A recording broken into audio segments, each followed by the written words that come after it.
Voilà, donc aujourd'hui, je vais vous expliquer comment comment on peut calculer l'intégrale par substitution. Substituer, ça veut dire remplacer quelque chose par autre chose. Donc, vous allez voir, dans l'exercice, je vais remplacer cette partie-là par une autre lettre U. D'accord. Pourquoi je vais faire ça? Je pourrais en fait calculer ce morceau qui deviendrait 4x au deuxième, plus 9, etc.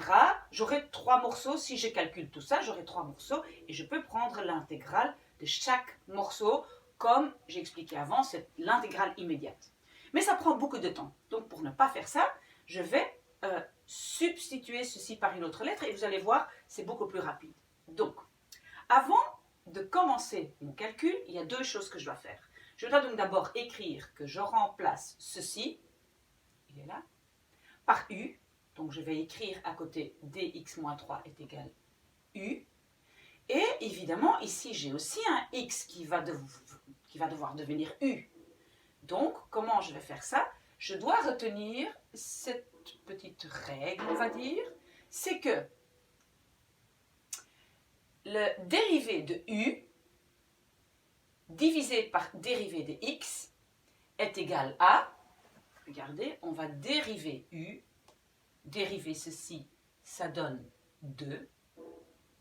Si vous ne savez plus comment il faut dériver, il faut aller regarder une autre vidéo, mais donc pour dériver, les chiffres tombent, je prends juste le 2 qui va avec le x, voilà, et dériver x, normalement il y a un 1 devant, donc reste 1, devient 1.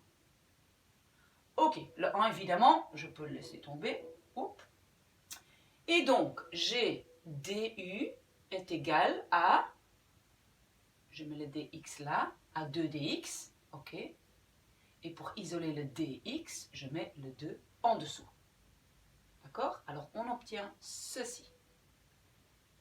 Pourquoi? Parce que je vais devoir remplacer le dx aussi par quelque chose. Ok. Alors maintenant, je suis prête à commencer. Donc, j'écris l'intégrale. Je ne mets pas l'intervalle ici dessus parce qu'en fait, le 3 et le 1 comptent pour les x. Donc ici, je ne les écris pas parce qu'ils ne comptent pas pour le u. Mais comme par après, je vais retourner en x, je les enlève et je vais les remettre plus tard. D'accord? Donc pour l'instant, on ne les écrit pas parce qu'ils ne correspondent pas au u, mais à x. Ok, bon. Alors ici, donc, signe d'intégrale. Ça, j'ai remplacé par U, donc j'ai U au deuxième. Et le dx, voilà, ici, vous voyez, j'avais trouvé ici. Ça, en fait, ici, comme s'il y a un 1. Donc ça, c'est la même chose que ça. On est bien d'accord, on a tout substitué.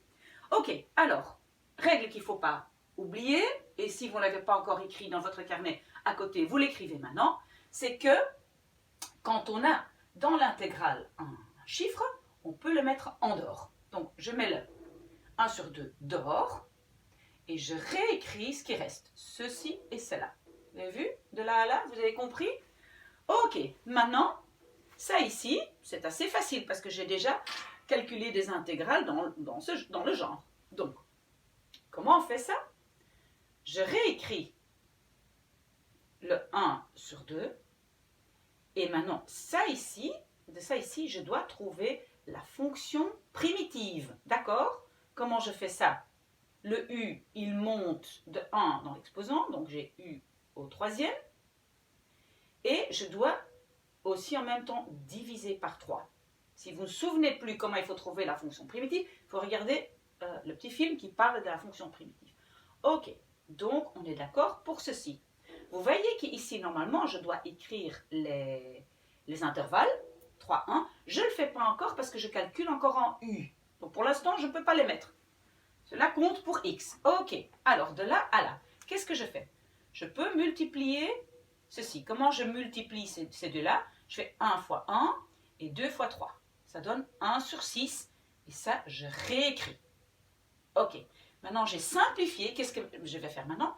Je vais de nouveau remplacer le U, que j'ai obtenu ici, par 3x moins 3. Donc, je retourne en x. Voilà. De là à là, vous voyez, la seule chose que j'ai fait, c'est que j'ai remplacé le u par 2x moins 3 et j'ai réécrit les intervalles. Ok, 3 et 1. Donc l'intervalle est de 1 à 3. Ok, j'espère que ça c'est clair jusqu'ici.